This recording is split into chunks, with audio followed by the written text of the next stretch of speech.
नमस्कार दोस्तों, स्वागत है हमारे YouTube चैनल में। आज देखते हैं भक्ति काल से कबीरदास की महत्वपूर्ण रचनाएं, उनके संदर्भ में आलोचकों के कथन। तो कबीरदास की जो भाषा थी वो अरबी भाषा का शब्द है। जो कबीर जो शब्द है वो अरबी भाषा का शब्द है और इसका अर्थ होता है महान। इस्लाम में अल्लाह का 37वां नाम अल कबीर माना गया है। कबीर का जो समय था वो था विभिन्न विद्वानों द्वारा अलग अलग समय था। भंडारकर मेकालिफ माता प्रसाद गुप्त के अनुसार 1398 ईस्वी से 1518 ईस्वी तक इनका जो समय था वो था और ये सर्वमान्य है।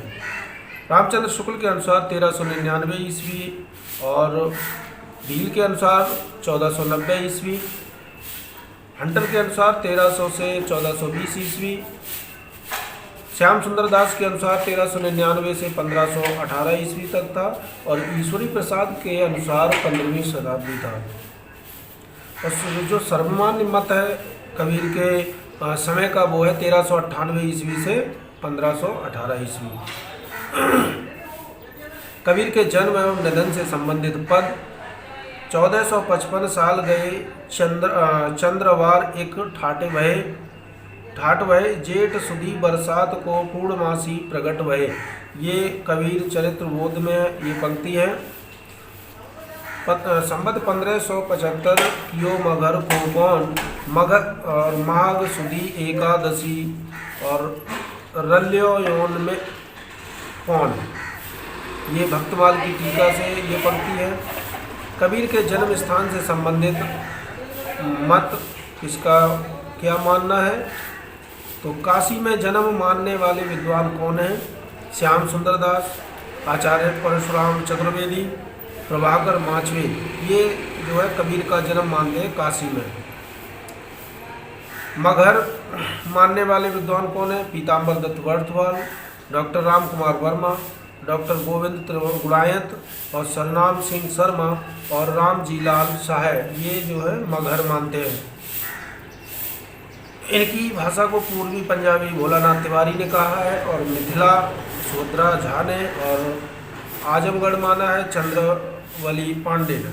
गुरु का नाम इनके जो है हिंदू एवं कबीर के अनुसार रामानंद है। मुसलमानों के अनुसार शेख तकी थे, शेख नबी। इनकी पत्नी का नाम था लोही और पुत्र का नाम कमाल और पुत्री का नाम था कमाली। कबीर की भाषा के संदर्भ में आलोचकों के महत्वपूर्ण कथन। कबीर की भाषा सदुक्कड़ी अर्थात राजस्थानी पंजाबी मिश्रित खड़ी बोली है, पर रहमेनी और शब्द में गाने के पद हैं जिनमें काव्य की ब्रजभाषा और कहीं कहीं पूर्वी बोली का भी व्यवहार है। ये कथन है आचार्य रामचंद्र शुक्ल का। भाषा पर कबीर का जबरदस्त अधिकार था। वे वाणी के डिक्टेटर थे। जिस बात को उन्होंने जिस रूप में प्रकट करना चाहा उसी रूप में भाषा से कहलवा लिया। बन पड़ा तो सीधे सीधे, नहीं तो दरेदा देकर। ये महत्वपूर्ण कथन है आचार्य हजारी प्रसाद द्विवेदी का। कबीर हमारी भाषा के सर्वश्रेष्ठ रहस्यवादी कवि हैं। ये कथन है डॉक्टर गोविंद त्रिगुणायत का। कबीर की भाषा संत भाषा है। इसे हिमाचल के चंबा से लेकर महाराष्ट्र, सौराष्ट्र, बंगाल तक समझा जा सकता है। इसमें खड़ी का गहरा फुट में होता है। भोजपुरी, ब्रज और राजस्थानी का भी उस पर प्रभाव है। ये महत्वपूर्ण कथन है डॉक्टर बच्चन सिंह का। अगला कथन है कबीर अवधी के प्रथम संत कवि हैं। ये कथन है बाबूराम सक्सेना का। अगला कथन है कबीर की भाषा अधिकांशतः बनारस की बोली है। ये कथन है उदय नारायण तिवारी का। अगला कथन है कबीर ग्रंथावली की भाषा में पंजाबीपन अधिक है।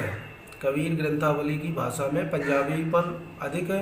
ये कथन है डॉक्टर राम कुमार वर्मा का।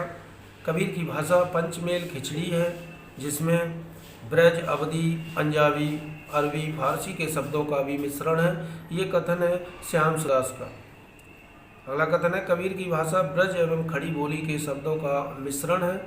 ये महत्वपूर्ण कथन है सरनाम सिंह शर्मा का। तो ये थी महत्वपूर्ण इनके कथन। कबीर की रचनाएं हैं डॉक्टर नगेंद्र ने कबीर की रचनाओं की संख्या 63 मानी है, और जिसमें 43 प्रकाशित हैं और 20 अप्रकाशित।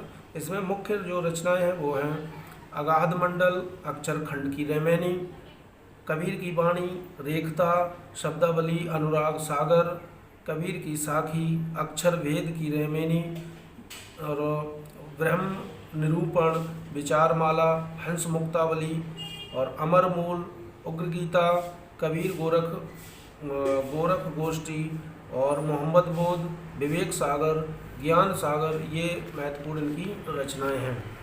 तो ये थी महत्वपूर्ण कबीरदास से संबंधित महत्वपूर्ण कथन और उनकी रचनाएं।